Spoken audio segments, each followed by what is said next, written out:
பூமியிலிருந்து 400 கிலோமீட்டர் உயரத்துல மணிக்கு 28,000 கிலோமீட்டர் வேகத்துல சுத்துற ஸ்பேஸ் ஸ்டேஷன்ல ஒரு நாள் எப்படி இருக்கும்னு தெரியுமா?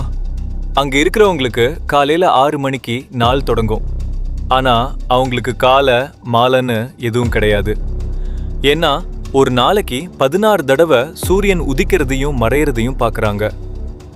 தூங்கி எழுந்ததும் முதல் சவாலே முகம் கழுவுறது தான். கிராவிட்டி இல்லாததால தண்ணி துளிகள் காத்துல மிதக்கும். அதை ரொம்ப கவனமா கையாளணும். அடுத்தது சாப்பாடு. அங்க உப்பு மிளகுத்தூள் கூட தூளா யூஸ் பண்ண முடியாது. ஏன்னா அது மிதந்து போய் கண்ணுலையோ மெஷின்லையோ விழுந்துடும். அதனால எல்லாத்தையும் லிக்விட் ஃபார்ம்ல தான் யூஸ் பண்றாங்க. விண்வெளியில நம்ம எலும்பும் தசையும் ரொம்ப சீக்கிரம் வீக் ஆகிடும். அதனால ஒவ்வொரு வீரரும் டெய்லி 2 மணி நேரம் கடினமான எக்ஸசைஸ் பண்ணணும்.